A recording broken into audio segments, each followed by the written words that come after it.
Hi, it's Dwyer, GamblersAdvisory.com, here to talk about a heavyweight fight that is being discussed between heavyweight champion Wladimir Klitschko and Derek Chisora, an unbeaten fighter from the United Kingdom. My recommendation on this fight is you don't want to take Wladimir Klitschko to win this fight. You want to take Wladimir Klitschko to win this fight by KO with a straddle of Chisora by KO. I do not see this fight going the distance, quite frankly. It's taking a lot to even envision Derek Chisora winning this fight by KO, but I believe the straddle is necessary because, in my opinion, that's Chisora's only chance of winning this fight. I believe the likeliest outcome is that the heavyweight champ retains his title in emphatic fashion by stopping Derek Chisora. Let's talk about this fight. You know, all of us know what it takes to beat Wladimir Klitschko. We've seen that fight. In fact, we've seen that fight recently. Take a look at the Alan Green versus Andre Ward fight, where Andre Ward gets inside and the tall Alan Green, who, like Klitschko, has a big punch, works behind a jab, really doesn't know what to do once Andre Ward gets inside. We've seen this fight before as well in the first Ali Fraser fight, where Ali, taller, works behind a jab, not the punch of Wladimir Klitschko, but a higher skill level in a lot of ways, right? Ali didn't know what to do when Joe Frazier got inside, right? He was a sitting duck because Joe Frazier had gotten inside his comfort zone. For those who follow my channel page and who follow my favorites, there's another fight I'd like to direct people to. Take a look at champion Davey Moore's fight when he lost his title to the great Roberto Duran.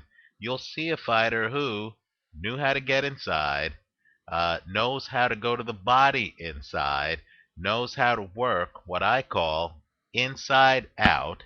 In other words, inside the jab to take apart a jabber, as opposed to trying to work from the outside in like David Hay did against Nikolai Valuev.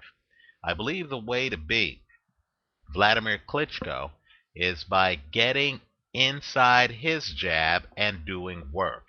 And I believe the way to do that is by bobbing and weaving like Sam Peter tried to do in the first round. You want to bob and weave like Joe Frazier, like Jack Dempsey against Jess Willard, right? Those are the kind of fights that we're talking about. Unfortunately, I've looked at Derek Chisora's fights and I don't see that kind of ability. I know that he beat Danny Williams in 2 rounds. I know that Chisora is excellent in terms of knocking out guys. He stopped Sam Sexton twice. Here's the problem. When I look at the tapes, I see Derek Chisora waiting for permission to come inside, right? He's not a guy who forces the issue. He's not Mike Tyson or Michael Casitas, right? He's not a guy, or Roberto Duran. He's not a guy who forces his way inside without his opponent's permission. Rather, he's a guy who's a counterpuncher. It looks like he waits for an opportunity to jump inside. He waits for the other guy to stop punching before he jumps inside. Now, the one thing I'll say about Wladimir Klitschko is that Klitschko has an excellent jab. And Emmanuel Stewart has Klitschko dealing with angles, right? Klitschko not only shooting a great jab, but if you look at him when he shoots the jab, you'll see that he's turned sideways. It's very hard to get inside on Wladimir Klitschko. And my point to you is a fighter like Derek Chisora, who's practically waiting for an invitation to come inside, he's going to find himself at the end of that jab. And not only that, he's going to find himself getting battered at the end of that jab. And of course, Klitschko, we know the tactics. When you start to slip by that jab, Klitschko starts to hit you with a right cross, right? That's deadly.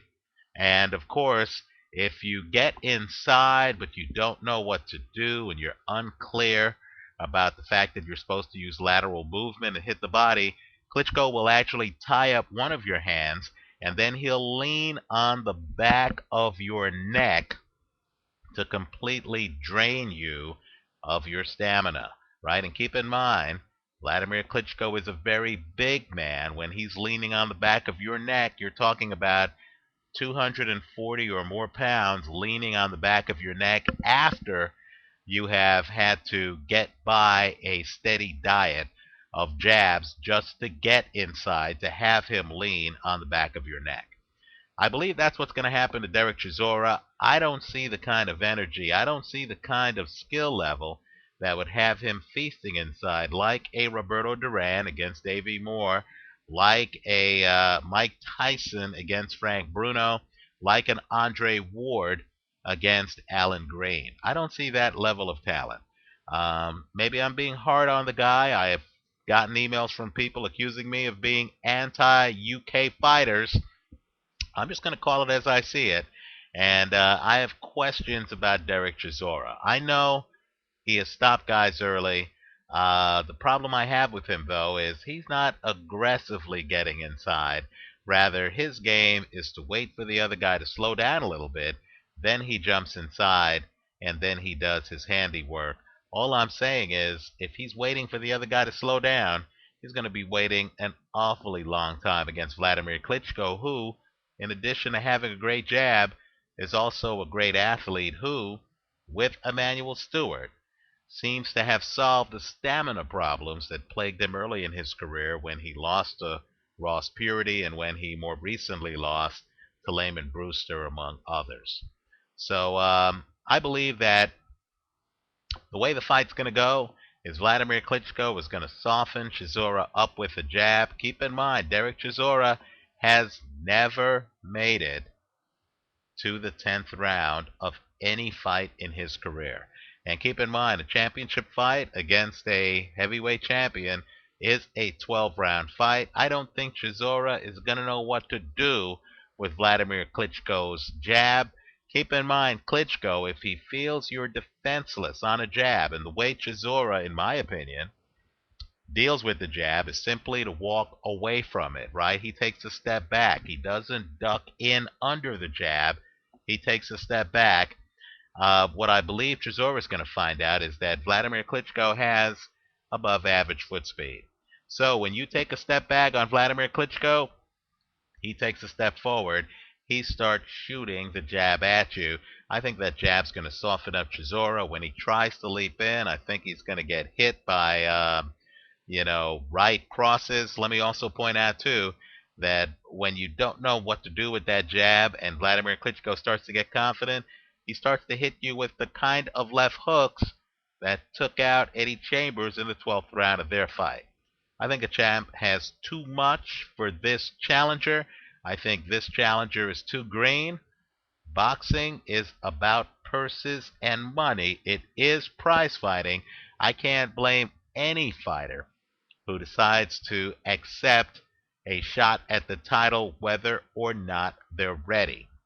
And my point to you is I believe Derek Chisora must realize that, quite frankly, this shot might not come again, so he has to take it if it's being offered. I like Wladimir Klitschko, not just to win, but I like Klitschko by knockout. I would straddle it against Chisora, who I assume is going to be a big underdog. I haven't seen the odds, by knockout, because I simply don't see Derek Chisora ever beating Wladimir Klitschko by decision. So I don't think this fight's going to go the distance. To avoid the problems inherent with an over-under, rather than get 8.5 rounds or 9.5 rounds as an over-under, you want to get all 12 rounds. My point to you is, as long as you're getting better than even money on both halves of this bet, I would take Wladimir Klitschko by KO, straddled against Derek Chisora by KO. Just understand, though, I'm being generous and cautious in recommending the straddle. I fully expect Wladimir Klitschko to win this fight by a stoppage. Let me know what you think. Leave your comments for me on YouTube. And of course, visit us at gamblersadvisory.com. Thanks for watching.